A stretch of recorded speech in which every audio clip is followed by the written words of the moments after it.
Need to figure out how much sooner you could pay off your mortgage by making extra payments? Let me show you how. Head to the extra payment calculator at foundthetool.com. The form loads with some default values, but let's plug in our own numbers. First, enter your loan amount. Let's say you have a balance of $280,000. Next, set your interest rate. We'll use 6.5% and keep the loan term at 30 years. Now here's the key part, the extra payments. Let's say you can put in $200 extra every month toward your principal. You can also add a one-time extra yearly payment. Maybe you plan to put in $1,000 each year from a tax refund or bonus. Scroll down and the calculator shows your result instantly. You can see right here how many years and months early you'd pay off the loan.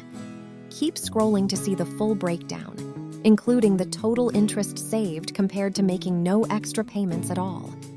That number can be pretty eye-opening. Once you have your result, you can copy it or share it directly using the buttons right below the answer. Great for saving or sending to a partner or advisor. That's all there is to it. Try the extra payment calculator for free at foundthetool.com and see how much time and money your extra payments could save you.